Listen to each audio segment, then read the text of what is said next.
Alpha or a Bravo designation. This is a TN32 unless there's something I don't know about. It's the TN32, and that's why we made the distinction with the high burn-up license amendment request is a TN32 Bravo.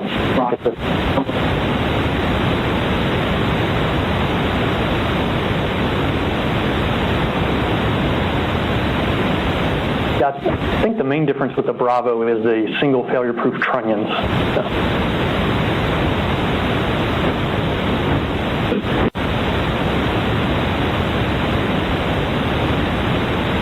Do not click the bottom. Other than the original manufacturer's coating.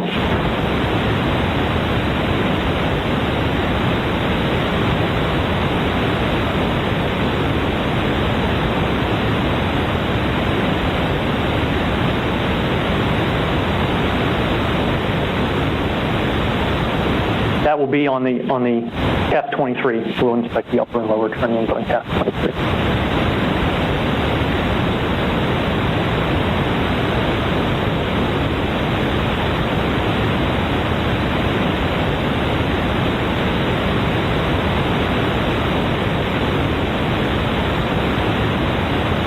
That's the VT1 criteria, but I believe we plan to remove 2 neutron shield bolts as well. We are going to remove 2 bolts and inspect the bolts of VT1 criteria, looking for corrosion. We're not removing the neutron shield. It's a visual inspection of the observable surface on the neutron shield.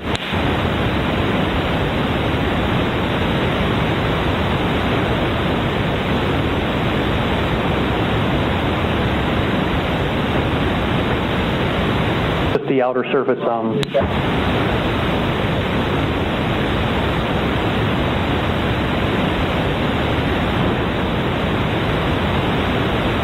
it's not on the side, no, it's not the very top.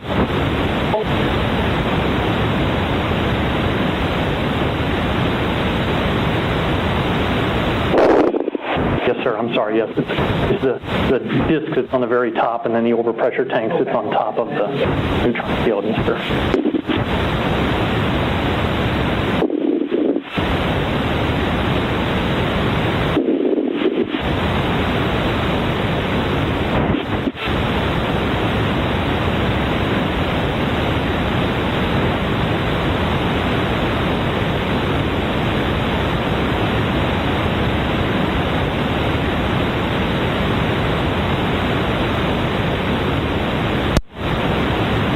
Good point. We would have to make the correlation.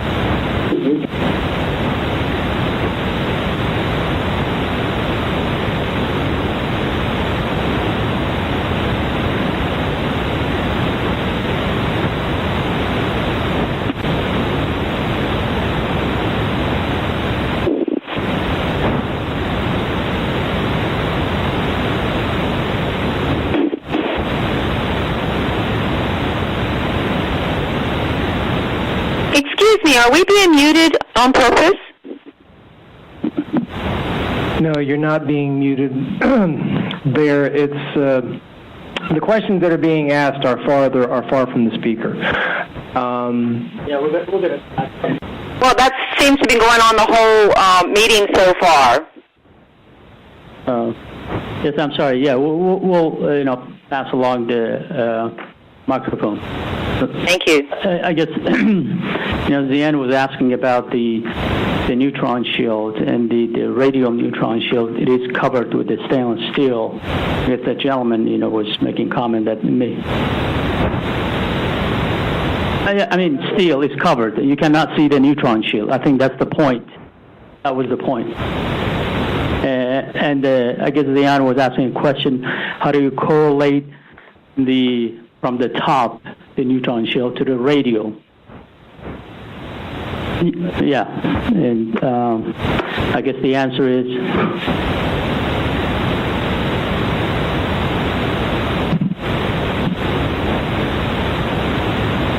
the answer is they're both covered with carbon steel that's painted. So we can see neither neutron shield. Okay, so we're going to have to do an evaluation of the shield. I think I know where you're going. Okay, so all we're looking for is the condition of the steel and the coating on the outside of that top shield, neutron shield, and the side one. Okay. It's Alessandro. For the staff and everyone here, ask your questions, and I'd like to ask the speaker to go ahead and, respond and just say what the question was in case we can't get the microphone over to someone quickly enough. Just, say what the question was and then answer the question, and then if not, I'll pass it on. I'll hold the mic and I'll grab for everyone. Right? Thanks.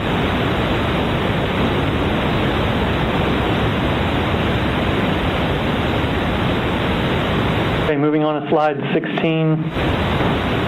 These are the two casts. The 49 is in the upper right, the northeast corner of the pad, and cast 23 is the fifth one down from that.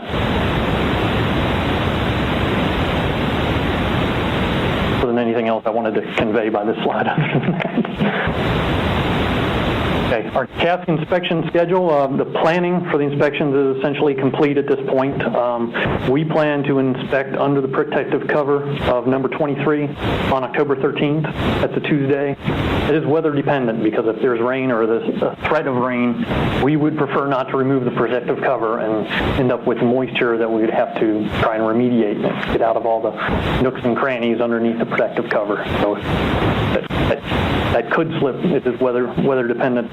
We do plan to lift the PN 32.49 on Wednesday, October 14th, and then we'll have a rain date of the Thursday, the 15th of that week if it has to slip due to rain or potential rain. And he is invited to observe the inspection. Okay, to summarize, we performed a detailed evaluation to determine the lead casts we chose to inspect. The two casts we selected are believed to best meet our selection criteria and be representative of the aging effects of concern, which are corrosion. And we'll use industry-accepted standards, ASME Section 11 inspections, NDE practices, and acceptance criteria to assess the cast conditions for our license renewal applications. And we will include the results of the inspections, including resolution, in our application, which will be submitted by June of 2020.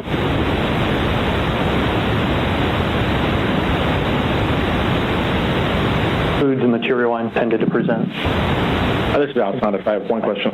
Going back to slide 15. Okay. I think you may have hinted at it or touched on it. So the recoding, what did you use for the criteria for the, determine that you need to recode those? We did tend to start with the oldest ones. Maybe that was at Surrey. Brian, I'm sorry, I'm going to repeat the question. What did we use for our criteria for recoding? This was started at Surrey a little bit before my time, and I'm not sure what the criteria was, but certain casts had more staining apparent than other casts.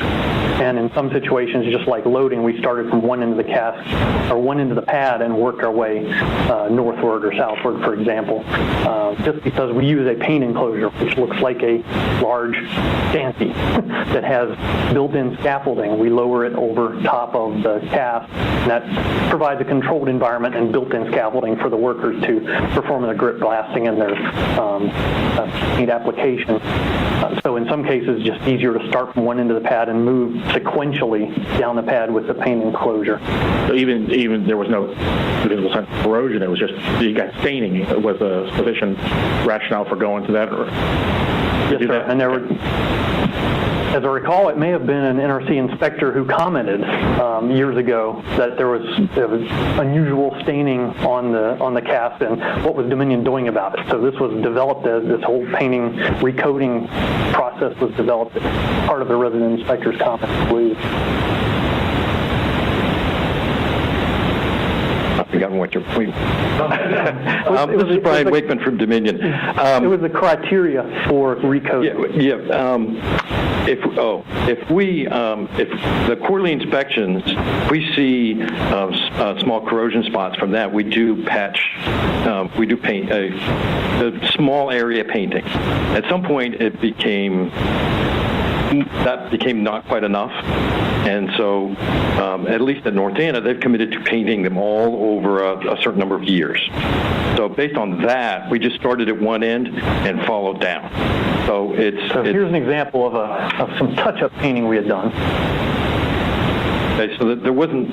We basically started at one end, and we're going to move down to the other end and then start back. Okay.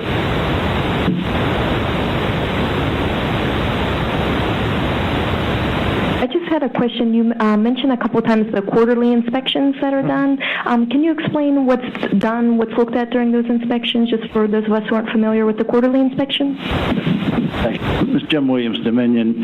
They do a visual inspection by operations every quarter, and I believe the system engineer is involved in that as well. They are looking for signs of corrosion on the external portions of the cask.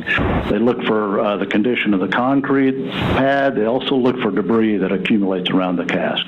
Anything they find at all is entered into our corrective action system and sent to engineering for evaluation. A couple of questions about your inspection.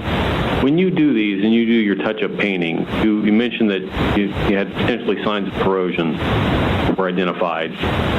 First, do you characterize those in any way in terms of, how much material is lost or anything like that?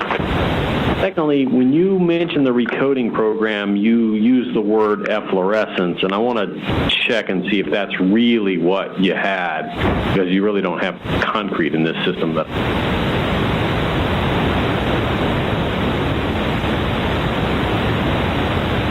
Wondering if the painting that you saw in there was really characterized in terms of was. And finally, my last question is, you mentioned the GoPro camera. That's neat and everything, but there are cameras that are specifically designed to do visual inspections that have other capabilities that might be really useful to you, like estimating the area of an area that has loss of corrosion, or even the depth of that. So when you do your actual inspection underneath the cask, what are you planning to use for the camera, and what's the basis for that selection? I apologize, I missed your first question. When you had the areas of the spots where you did the touch-up paint, if that was done because there was some indication of corrosion, did you characterize that at all? I'm not aware that we characterized, any depth of corrosion. Or Jim, I'm not aware of any. No, I'm not aware of any, but the bottom line is if we see any rust stains at all, the slightest rust stain, it gets in. Yeah, and we also look for staining on the concrete as well around the cask. That would be indication of loss of material coming from under the cask. We do not characterize the depth of the loss of corrosion. If it was significant enough, it would be sent into an engineering evaluation, and at that point, we may even contact AREVA to assist in evaluating the condition. Okay, regarding your second question about efflorescence, that may be a personal poor word choice. Talking of the paint is what I'm talking about. And you can see a little bit of evidence of that in this picture. You see a little bit of chalkiness around the bottom of the cask. And the paint we had chosen was not particularly UV resistant. So when we were recoding, we have a much better UV resistant paint we were using. The camera we're using is a GoPro Hero 4. I think it was one we happened to have, and we just started using it. And the NDE folks realized, it would accomplish the task. I wasn't aware directly of any specific cameras that could actually do measurement while you were actually doing the inspection.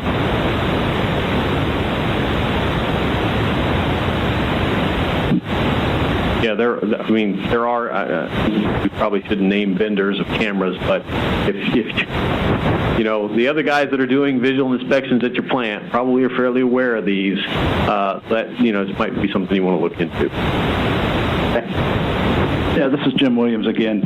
We have set up a mock-up with NDE, as we discussed previously, and they have actually done a measurement of the resolution and the area that they can see under the cask, which is about a 6-inch wide area with the GoPro elevated to about 10 inches. We're going to make multiple passes to ensure that we've covered all 6 inches of the cask, and we'll document any conditions we see at that point.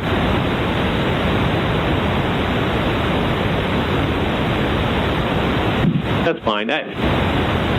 Again, there are cameras that are specifically designed to do visual inspection. They have capabilities. Just might want to look into them. I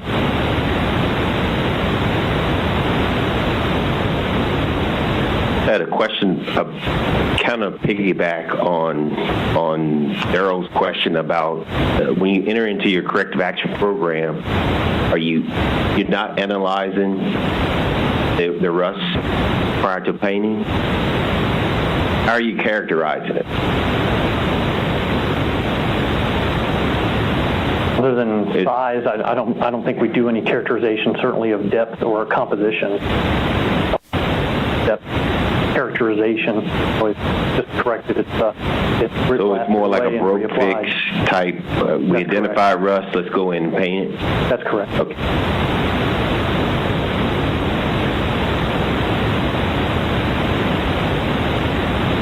Yeah, if we had to grind on it, clear the indication, we're going to have an engineering evaluation performed on that. That's part of the corrective action system. Our corrective action system allows for engineering evaluations and trending of conditions.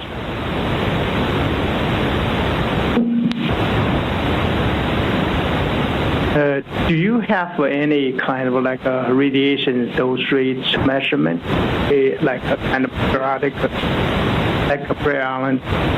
They probably would already see their RAIs.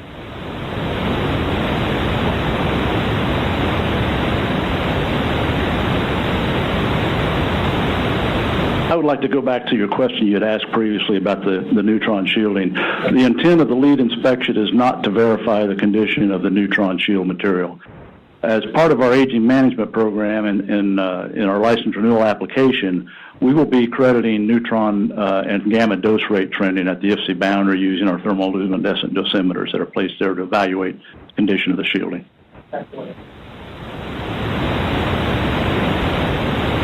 Based on 2 out of how many casks you had?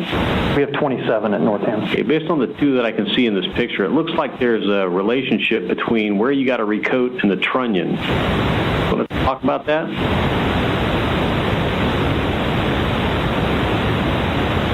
After the cask is transported to the ISPC and lowered by the transporter, we do an immediate evaluation of the coating at that time, or the loading procedure, because during loading we do get dings on the coating, especially in areas where the trunnion is going in and out. So you're right. There's a lot of action around the trunnions, so we do more. So more is done there, at least right away. And so any coating imperfections that exist at the time it's put out there are corrected then. Okay. So this cask may be out there a couple weeks, and this is what you're seeing. I don't know when this was taken and what cask that is, but you're right. There is a lot more done around the trunnions because of the interactions during loading. Yes.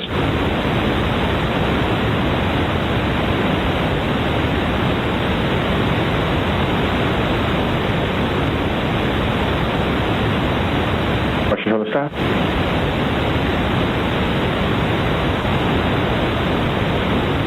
Okay, thank you. Or just random question since I'm not familiar with the system. What is the material of the top cover, the protective cover? What is the material? Carbon steel. Oh.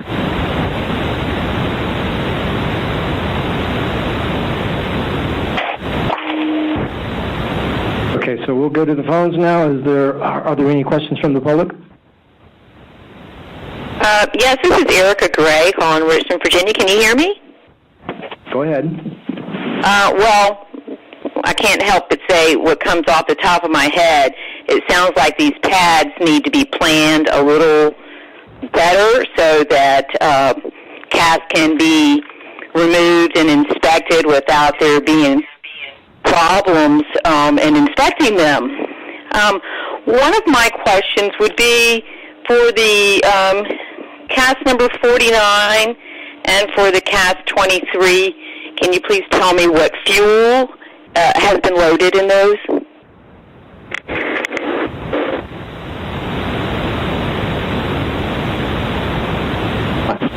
It's Westinghouse 17 by 17 standard low burn-up fuel. And the cladding?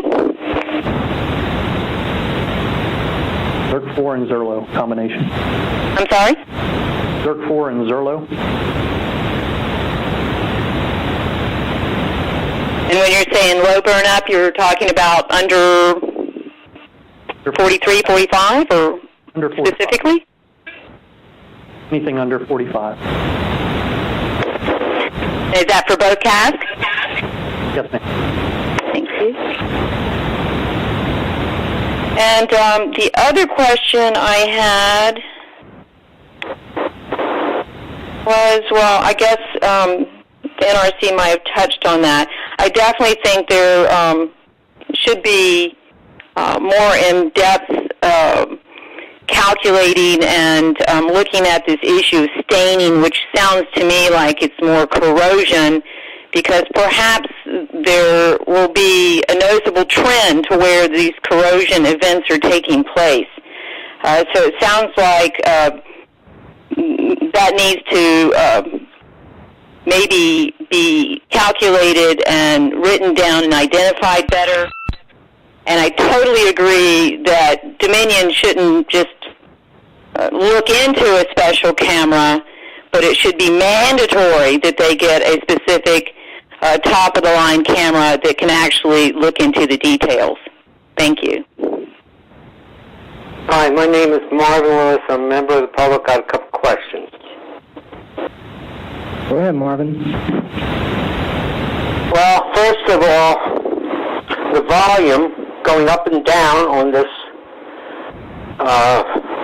meeting makes me wonder about the technical competency of anybody sitting in there. The second thing is,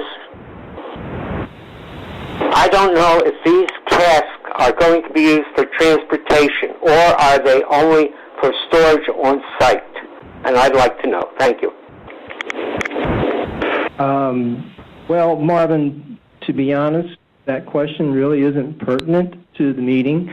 However, I do believe, and I will look to the TN folks just for a nod up and down, but I do believe they are licensed for transportation. Oh, they are not. I'd sure like to know the ML number and the details of that licensing. Thank you. Marvin, did you hear me? Yeah. The casks are not licensed for transportation. They are. Well, wait a minute. Somebody just told me they are. I said they were. I was wrong. Okay, thank you. Thank you. I'm sorry. I was not trying to hang you or something. I'm just trying to determine where the licensing is on transportation, which would probably be coming up US 1 through here and God knows where. Okay, thank you. Bye.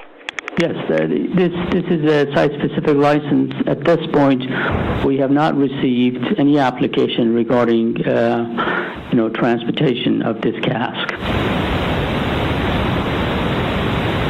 This is Donna Gilmore. Can I ask the question? Hey, Donna, can you hold on 1 second? And I just want to apologize for the technical difficulties. Thank you, Linda, for identifying the sound issue, and so we corrected it as soon as we found out that you guys couldn't hear us. Thank you. Go ahead, Donna. Okay, yeah, thanks, Al. I appreciate the sound issue. Regarding the corrosion, do we know what the cause of the corrosion is?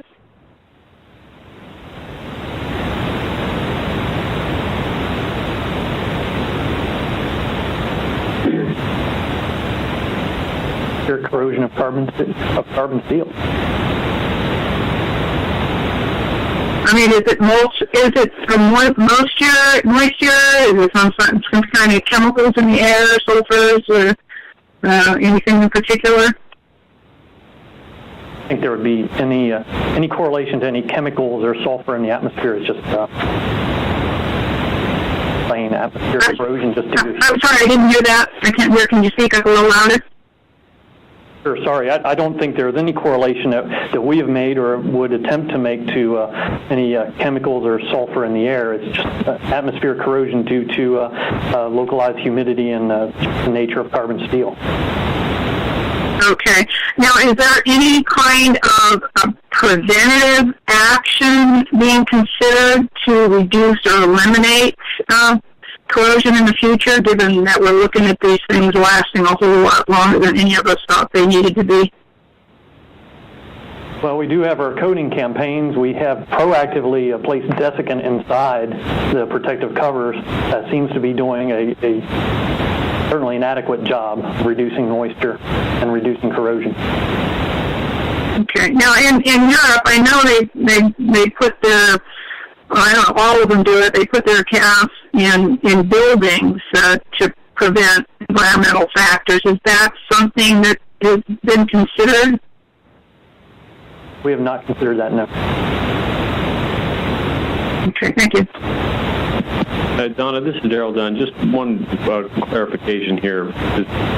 These are bolted carbon steel casks that are painted. They're not stainless steel. Just want to make sure that there's not confusion. I'm sure you're probably aware of the difference, but I want to make sure other members of the public are not confused about what type of system is being used.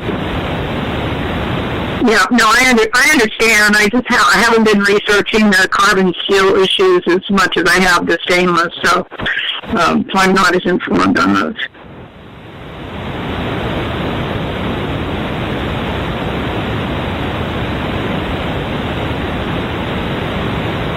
Are there any other questions? This is Donna. One more question. And Darrell was asking about measuring the depth of the corrosion. And Darrell, could you give some information as to why that would be important?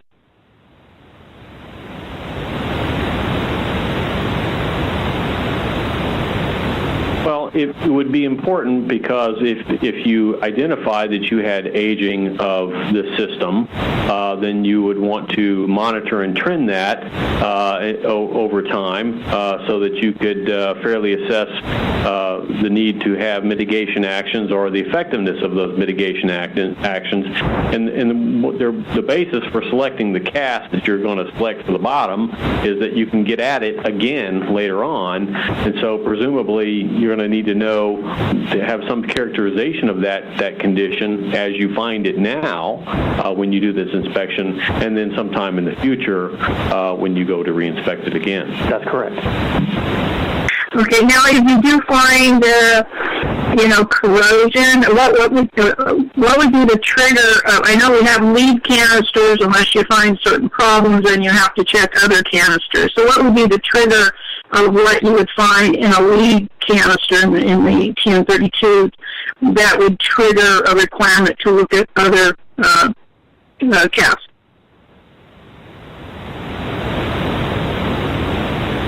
This is Jim Williams again.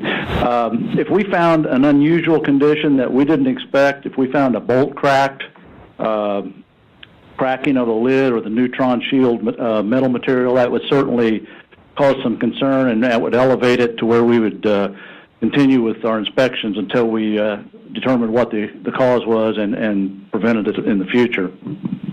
As far as corrosion, again, any corrosion we find will be entered into our corrective action system, and an engineering evaluation would be done. And that could take several different paths, including contacting AREVA for their assistance and any other technical support that we might need. Are all of the canisters checked for corrosion so that they can be remediated for that, painted, or just some of them? That's correct. All canisters are checked every quarter, including the pad and the facility surrounding the pad for debris accumulation. Now, are they painted underneath also? Yes. In the bottom? I'm sorry. Yes, they I are. didn't hear you. Okay, great. Thank you. That's it. I see some advantages to these thick caps. Thank you. Excuse me, this is Erica. Can I ask a question, please?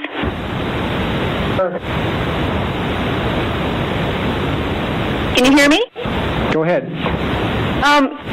Well, being that the two casks that have been picked for this inspection, are any of the T32s, TN32s already loaded with a high burn-up? No, ma'am.